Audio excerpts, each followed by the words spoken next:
Nigma drama की starting होती है हमारी स्टोरी की फीमेल लीड कैरेक्टर से, जिसका नाम फारिंदा होता है, लेकिन हम उसे फा कहकर बुलाने वाले हैं। और वो अपने घर की छत के ऊपर घूम रही होती है और कोई उसकी वीडियो बना रहा होता है और फा उसे बता रही होती है कि मुझे तो ऐसा लग रहा है कि मैं इस दुनिया में किसी कांच के शीशे में कैद हो चुकी हूँ और मुझे बहुत ही ज्यादा डर लग रहा है। और तभी हमें फ्लैशबैक सीन में फा की क्लासरूम का सीन दिखाया जाता है, जहाँ पर हम एक वैन नाम की लड़की को देखते हैं और वो पेंसिल शार्प कर रही होती है, लेकिन वो इतनी बुरे तरीके से पेंसिल शार्प करने लगती है कि उसकी ब्लीडिंग स्टार्ट हो जाती है। तो उसकी टीचर जेरेनी उसे कहती है कि तुम्हें तो ब्लीडिंग स्टार्ट हो गई है। और तभी वैन अपने टीचर के ऊपर ही अटैक कर देती है और वो उसे मारना स्टार्ट कर देती है और वो बिल्कुल पागलों की तरह बिहेव करने लगती है, जिसे देखकर सभी बच्चे काफी घबरा जाते हैं। उसके बाद सीन शिफ्ट होता है और हमें फा के स्कूल की असेंबली का सीन दिखाया जाता है, जहाँ पर उनका प्रिंसिपल स्टूडेंट्स को बता रहा होता है कि वैन के इंसिडेंट्स के बारे में तो तुम्हें पता ही है, तो हमें लगता है कि कुछ दिनों के लिए वैन को स्कूल से सस्पेंड कर देना चाहिए क्योंकि इस टाइम उसे ट्रीटमेंट की जरूरत है। और तभी मॉर्निंग असेंबली में ही कुछ लड़कियां उसी वीडियो को देखने लगती है जिसमें कि वैन अपनी टीचर के ऊपर अटैक कर रही होती है। तो एक लड़की जिसका नाम खाओ होम होता है, वो अपनी फ्रेंड को कहती है कि मुझे तो ऐसा लग रहा है कि वैन ड्रग्स लेती है, जिसकी वजह से वैसी पागलों जैसी हरकतें कर रही है। तो वो लड़की कहती है कि वैन क्लास की टॉप स्टूडेंट थी, तो मुझे तो नहीं लगता कि वो ड्रग्स लेती होगी। तो खाओफोन कहती है कि वो ड्रग्स क्यों नहीं ले सकती, वो पूरी रात तो पढ़ती रहती थी, तो शायद उसे ड्रग्स की जरूरत पड़ गई होगी। फिर दूसरी लड़की कहती है कि वैसे फा कहाँ है, वो तो दिखाई ही नहीं दे रही। तो खाओफोन कहती है कि वो तो बस हमेशा की तरह अपनी ही दुनिया में फंसी हुई है। वहीं हम फा को देखते हैं जो कि उसी क्लासरूम में होती है जहाँ पर वैन ने टीचर के ऊपर अटैक किया होता है और वो वहाँ के इंसिडेंट्स की कुछ फोटोज क्लिक कर रही होती है। और तभी उसे डेस्क में कांच के टुकड़े दिखाई देते हैं और उन्हें निकालने लगती है और तभी उसके हाथ में चोट लग जाती है। और तभी वहाँ पर उनके स्कूल का एक टीचर आता है जिसका नाम आजिम होता है और ये हमारी स्टोरी का मेन लीड कैरेक्टर है। फा को देखकर वो फा के पास आता है और वो कहता है कि तुम यहाँ पर क्या कर रही हो। तो फा कहती है कि मैं वैन के लिए कुछ स्टडी मटेरियल लेने के लिए आई थी, तो मुझे यहाँ पर कांच के टुकड़े दिखाई दिए जिसकी वजह से मेरा हाथ कट गया। तो आजिम उसके हाथ पर हैंकी बांधता है। तो आजिम कहता है कि क्या ये मटेरियल इतना ज्यादा जरूरी था जिसके लिए तुमने अपनी स्कूल की असेंबली मिस कर दी। फिर आजिम उसे पूछने लगता है कि कहीं यहाँ पर तुमने कुछ अजीब तो नहीं देखा। तभी वहाँ पर उनके स्कूल की दूसरी टीचर आ जाती है और वो आजिम को कहती है कि आपके क्लास का टाइम हो रहा है, तो आपको जाना चाहिए। फिर आजिम वहाँ से जाने लगता है, लेकिन जाने से पहले वो फा को कहता है कि यहाँ पर अपना टाइम वेस्ट मत करो, जल्दी से जाकर अपना हाथ चेक करवा लो। जब फा हैंकी उठाकर अपना बाउंड चेक करते हैं तो उसका बाउंड ठीक हो चुका होता है। उसके बाद आजिम बच्चों की क्लास लेने के लिए जाता है और वो बच्चों को बताता है कि आज से मैं तुम्हारा न्यू बायोलॉजी टीचर हूँ, जो कि तुम्हारी टीचर चैरिनी की जगह पर आया हूँ। और वो कहता है कि आज हम नर्व सिस्टम के बारे में पढ़ने वाले हैं। और तभी उसकी क्लास में खाई होम और कुछ लड़कियां फोन यूज करने लगती हैं। तो ये देखकर आजिम खाई होम को उठाता है और वो कहता है कि क्या तुम मुझे बता सकती हो कि नर्व सिस्टम कैसे वर्क करता है। ये सुनकर खाओ चुप हो जाती है। तो आजिम कहता है कि ये सब कुछ इसलिए है क्योंकि तुम क्लास में ध्यान ही नहीं देते। तो खाओ कहती है कि मैंने ये कब कहा कि मुझे आंसर नहीं आता है, मुझे तो बस आपका क्वेश्चन समझ नहीं आया था। और फिर वो नर्व सिस्टम के बारे में सब कुछ डिटेल में बता देती है। ये सुनकर आजिम कहता है कि क्या तुम्हारी टीचर ने इसके बारे में तुम्हें पहले से ही पढ़ा दिया। तो खाओ कहती है कि नहीं, लेकिन हमारा स्कूल बस इसी के लिए जाना जाता है कि हमारे टीचर्स को बस हमसे क्वेश्चन करने होते हैं, तो बस उसके लिए हम खुद को पहले से ही प्रिपेयर करके रखते हैं और टीचर के पढ़ाने से पहले ही सब कुछ खुद ही पढ़ लेते हैं। ये सुनकर आजिम काफी इम्प्रेस होता है और वो खाओ के लिए सभी स्टूडेंट से उसके लिए क्लैप करवाता है। तो आजिम बच्चों को कहने लगता है कि स्कूल का करिकुलम इतना ज्यादा रूड है कि यहाँ पर सिर्फ बच्चों के ग्रेड्स के ऊपर ध्यान दिया जाता है। बच्चों को क्या इंटरेस्ट है, उनकी क्या हॉबीज है, वो किस क्लब में पार्टिसिपेट करना चाहता है, इसके बारे में उनसे कोई भी नहीं पूछता। और ये तो बिल्कुल ऐसा है जैसे कि तुम्हें स्कूल में कैद करके रखा हो। और वो कहता है कि मुझे पता है कि तुम फुल ग्रेड्स में यहाँ से ग्रेजुएशन कंप्लीट कर सकते हो, लेकिन तुम सिर्फ ग्रेड्स तक लिमिट रह गए हो और तुम्हारी सोशल स्किल्स बिल्कुल ही जीरो है, जो कि फ्यूचर में तुम्हारे लिए डेंजर साबित हो सकती है। क्या तुम बिल्कुल ऐसा चाहते हो? लेकिन कुछ बच्चे उसकी बात को इतना सीरियसली नहीं लेते और तभी खाओ आजिम को कहती है कि सर आपकी जिप खुली है। ये सुनकर आजिम चौंक जाता है और वो जल्दी जल्दी अपनी जिप बंद करता है। उसके बाद आजिम क्लास से बाहर जाता है तो वो एक टीचर से टकरा जाता है। तो ये देखकर खाओ फा को कहती है कि इसका बिहेवियर देखकर मुझे तो ऐसा लग रहा है कि प्रिंसिपल ने इसे पता नहीं यहाँ पर कैसे रख लिया। तो फा कहती है लेकिन आजिम ने जो कुछ भी कहा है वो बिल्कुल सही है। उसके बाद खाओ और वो दूसरी लड़की क्लास से बाहर चली जाती है। फिर फा अपनी क्लास के विंडो से नीचे आजिम को देखती है जो कि कुछ फ्लाइज को अपने हाथ से इकट्ठा कर रहा होता है। और जैसे ही आजिम की नजर फा के ऊपर पड़ती है तो उसे देखकर स्माइल करते हुए काफी क्लमसी बिहेव करने लगता है। फिर स्कूल खत्म होने के बाद फा घर जाती है तो उसकी मॉम उससे कॉल पर स्कूल के बारे में पूछ रही होती है।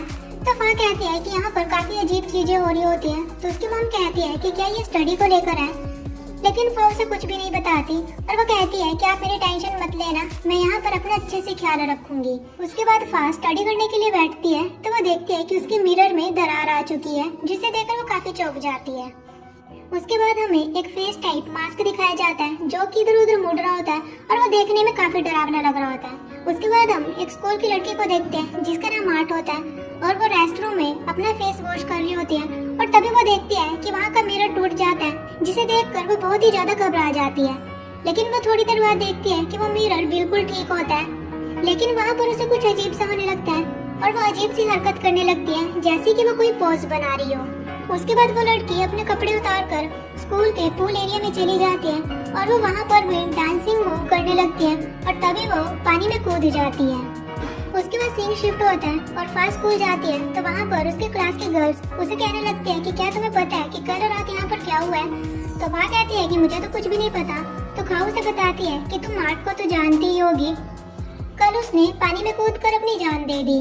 और वो कहती है कि सिक्योरिटी गार्ड ने देखा था कि उसके सारे कपड़े और शूज इधर उधर बिखरे हुए पड़े थे और कूदने से पहले वो अजीब से डांसिंग मूव कर रही थी। और वो फा को बताती है कि इससे भी अजीब तो ये है कि जब टीचर्स ने सुबह क्लास में उसका डेस्क चेक किया तो किसी ने उसके डेस्क में हिडन कैमरा लगाया हुआ था। उसके बाद खाओ क्लास से बाहर जाने लगती है तो वो उसे साइड में लेकर जाती है और वो कहती है कि तुम तो यहाँ पर टीचर्स के काफी क्लोज हो, क्या तुम मेरा एक काम कर सकती हो। तो खाओ कहती है कि क्या। तो फा कहती है कि क्या तुम स्टाफ रूम में जाकर मेरे लिए कुछ ढूंढ सकती हो। तो खाओ कहती है कि तुमने ऐसा क्या देखा है कि तुम मुझे वहाँ पर भेज रही हो। तो फाओ से बताती है कि कल मैंने मैट को आजिम से मिलते हुए देखा था। तो खाओ कहती है तो क्या तुम मुझे स्टाफ रूम में इसलिए भेज रही हो ताकि मैं आजिम के बारे में कुछ पता कर सकूं। तो फा कहती है कि हाँ। तो खाओ कहती है कि तुम्हें पता भी है कि ये कितना ज्यादा रिस्की है, ऊपर से एग्जाम सीजन चल रहा है, अगर मैं पकड़ी गई तो मुझे सस्पेंड भी किया जा सकता है। तो फा कहती है कि तुम्हें तो पता ही है कि वैन और मैट पहले बिल्कुल भी ऐसे नहीं थे और यहाँ पर ये जो कुछ भी हो रहा है वो आजिम के आने के बाद ही हुआ है। और वो उसे कुछ और भी बताने लगती है लेकिन वो चुप हो जाती है और वो कहती है कि अगर मैं तुम्हें और बताऊंगी तो शायद तुम मेरी बात के ऊपर यकीन नहीं करोगी। तो खाओ कहती है कि अगर तुम्हें ऐसा लगता है तो फिर ठीक है, तुम खुद भी इसके बारे में पता करती रहो। ये बोलकर वो वहाँ से चली जाती है। उसके बाद सीन शिफ्ट होता है और हम फा को देखते हैं जो कि आजिम के बारे में सोच रही होती है कि आखिर ये क्या चल रहा है। और उसके बाद वो स्कूल के सिक्योरिटी गार्ड से छुपते छुपाते आजिम के ऑफिस में जाती है और वो वहाँ पर आजिम की चीजों को चेक करने लगती है और तभी वहाँ पर आजिम भी आ जाता है और उसे देखकर फा छुप जाती है। और फिर आजिम वहाँ पर अपने कपड़े चेंज करने लगता है तो हम उसकी बॉडी पर कुछ टैटूज देखते हैं जो कि काफी अजीब होते हैं। और तभी फा को वहाँ पर एक बच्चे की आवाज सुनाई देने लगती है जो कि कह रहा होता है कि मिसबिहेव करने वाले स्टूडेंट्स को डिसिप्लिन में तो लेकर आना ही पड़ेगा। ये सुनकर फा काफी घबरा जाती है और उसके बाद आजिम अपने ऑफिस से बाहर चला जाता है और फिर फा भी उसके ऑफिस से बाहर जाने लगती है। लेकिन तभी वहाँ पर सिक्योरिटी गार्ड आ जाता है और वो फा को देख लेता है और वो फा को कहता है कि तुम इतनी रात में यहाँ पर क्या कर रही हो। तो फा कहती है कि मैं यहाँ पर अपने कुछ सामान भूल गई थी तो बस वही लेने आई थी। तो सिक्योरिटी गार्ड कहता है कि तुम्हें पता तो है कि आजकल स्कूल में काफी अजीब सी चीजें हो रही है, तो इस टाइम यहाँ पर रात में घूमना बिल्कुल भी सही नहीं है, चलो मैं तुम्हें छोड़ देता हूँ। तो फा कहती है कि क्या तुम्हें यहाँ पर किसी बच्चे की आवाज सुनाई दी जो कह रहा था कि मिसबिहेव करने वाले स्टूडेंट्स को डिसिप्लिन में तो लेकर आना ही पड़ेगा। ये सुनकर सिक्योरिटी गार्ड जोर जोर से हंसने लगता है और तभी वो अजीब सी हरकतें करने लगता है और फिर उसके अंदर से उसी बच्चे की आवाज आने लगती है और वो भी सेम यही चीज कहने लगता है कि मिसबिहेव करने वाले स्टूडेंट्स को डिसिप्लिन में तो लेकर आना ही पड़ेगा। और वो फा को कहता है कि तुम भी मिसबिहेव करने वाली ही स्टूडेंट हो। और फिर वो फा के आगे पीछे घूमने लगता है और उसके बाद वो अपनी स्टिक से अपने ही हेड पर हिट करना स्टार्ट कर देता है जिससे कि सिक्योरिटी गार्ड को बहुत ही ज्यादा ब्लीडिंग हो जाती है। ऐसा लग रहा होता है जैसे कि सिक्योरिटी गार्ड के अंदर कोई भूत हो।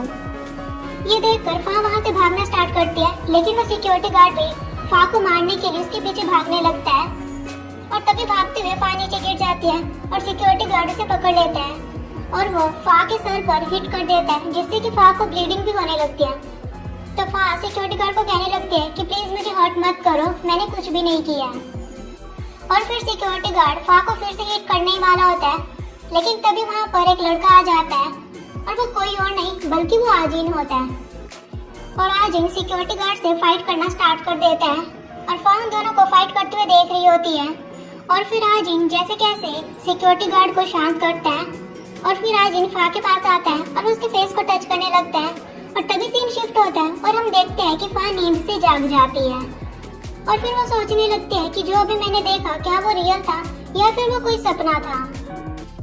उसके बाद सुबह होती है और फा स्कूल जाती है तो वो अपनी मॉम को कॉल करके बताती है कि आजकल मुझे काफी अजीब से ड्रीम्स आ रहे हैं। तो उसकी मॉम कहती है कि तुम जब भी परेशान होती हो तब तुम्हें ऐसे ही सपने आते हैं जो कि तुम्हें लगता है कि वो सच है, लेकिन तुम्हारे सच मानने से वो सच तो नहीं हो जाएंगे। तो उसकी मॉम फा को कहती है कि तुम इधर उधर की बातें मत सोचो, सिर्फ अपनी पढ़ाई के ऊपर ध्यान दो। उसके बाद फा अपने स्कूल के कैंपस में घूमने लगती है और तभी वो ऊपर देखती है जहाँ पर आजिन एक कैमरे की सफाई कर रहा होता है और आजिन के हाथ में एक बाल्टी होती है जो कि फा के ऊपर गिर जाती है। फिर आजिन फा को कहता है कि तुम तो पूरी गीली हो गई हो, मैं तुम्हारे लिए टॉवल लेकर आता हूँ। तो फा वहाँ पर जोर जोर से हंसने लगती है। तो आजिन कहता है कि तुम हंस क्यों रही हो? तो फा कहती है कि कल मैंने एक लड़के को देखा था जो कि बिल्कुल तुम्हारी तरह दिखाई दे रहा था, लेकिन तुम दोनों की पर्सनैलिटीज तो एक दूसरे से बिल्कुल अलग है। तुम तो बहुत ही ज्यादा क्लमसी हो, कोई इतना क्लमसी कैसे हो सकता है? उसके बाद आजिन फा को अपने ऑफिस लेकर जाता है और वो कहता है कि मेरे पास एक यूनिफॉर्म थी, मैं तुम्हारे लिए उसे ढूंढता। फिर आजिन यूनिफॉर्म को ढूंढने लगता है तो फा उसे कहती है कि कल जो कुछ भी हुआ मुझे तो उसके ऊपर यकीन ही नहीं हो रहा है। तो आजिन कहता है कि क्या तुम अपने सपने के बारे में बात कर रही हो? तो फा कहती है कि मैंने तो तुमसे कहा ही नहीं है कि मैंने कोई सपना देखा है। ये सुनकर आजिन चुप हो जाता है। फिर फा आजिन को कहती है कि यहाँ पर हम दोनों के अलावा कोई भी नहीं है, तो तुम ये एक्टिंग करना छोड़ दो। तो आजिन कहता है कि तुम किस बारे में बात कर रही हो, मुझे कुछ भी समझ नहीं आ रहा है। फिर फा उसे कहती है कि मुझे लगता है कि कल यहाँ पर जो कुछ भी हुआ है वो मेरा सपना नहीं है बल्कि वो रियलिटी है। और वो उसे कहती है कि वैन और मैट क्लास के टॉप स्टूडेंट्स थी और उनको किसी ने हर्ट करने की कोशिश की है और मुझे लगता है कि इन सब में तुम ही इन्वॉल्व हो। तो आजिन कहता है कि मैंने कुछ भी नहीं किया है, तुम बस चीजों को इमेजिन कर रही हो, ऐसा कुछ भी नहीं है।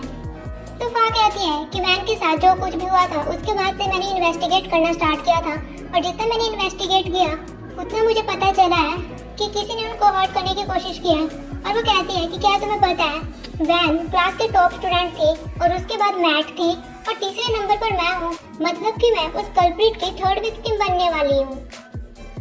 तो आजिन कहता है कि ऐसा कुछ भी नहीं है।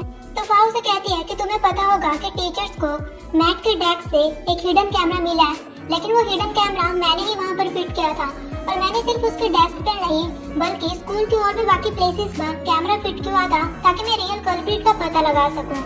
और जिस कैंपस में कल वो इंसिडेंस हुआ था मैंने वहाँ पर भी एक कैमरा लगाया हुआ था।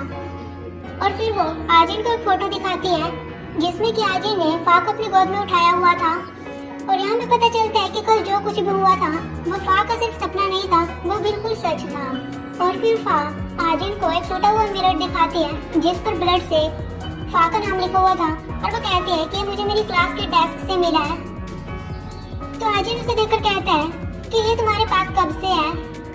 तो फा चिल्लाते हुए आजिन को कहती है कि तुम मुझसे क्वेश्चन करना बंद करो, मुझे ये बताओ कि ये सब कुछ क्या चल रहा है और तुम मुझे बेवकूफ कैसे बना सकते हो कि वो सब कुछ जो मैंने देखा है वो मेरा सपना है जबकि वो सब कुछ सच था।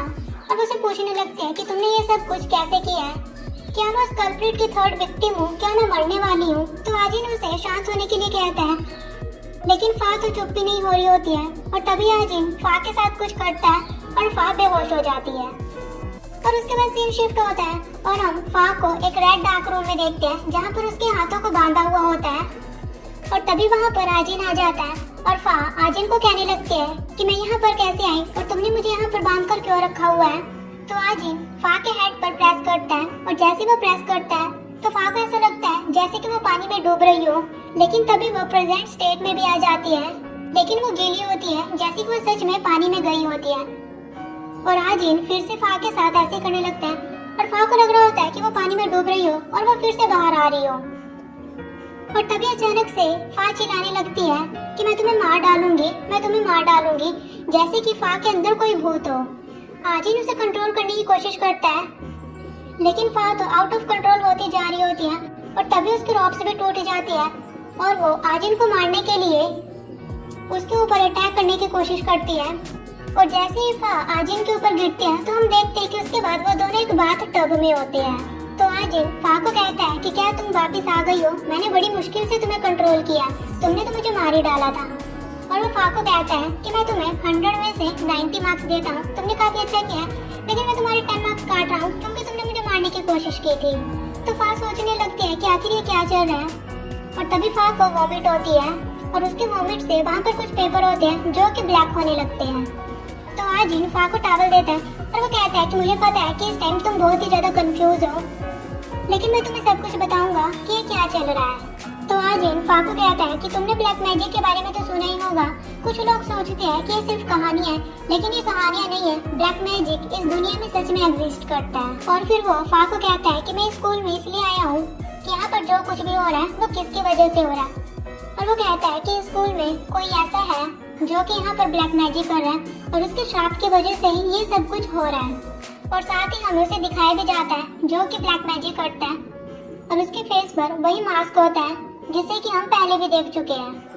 और आज फा को कह रहा होता है कि और ये बिल्कुल सच है कि उस कल्प्रिट की थर्ड विक्टिम तुम ही हो, लेकिन फिलहाल के लिए तुम सेफ हो क्योंकि मैंने तुम्हारे अंदर के श्राप को खत्म कर दिया, लेकिन तुम्हारी सेफ्टी के लिए आज से तुम मेरे साथ ही रहने वाली हो और उस कल्प्रिट को पकड़ने में मेरी हेल्प करने वाली हो। और इसी के साथ ही एपिसोड खत्म हो जाता है। सो गाइस, अगर आपको मेरी एक्सप्लेनेशन पसंद आई हो तो चैनल को सब्सक्राइब करिए और बेल नोटिफिकेशन जरूर ऑन करिए ताकि मेरे चैनल से जुड़ी आपको हर एक अपडेट मिलती रहे। सो गाइस, मिलते हैं इसके नेक्स्ट पार्ट के साथ। Till then take care, bye bye.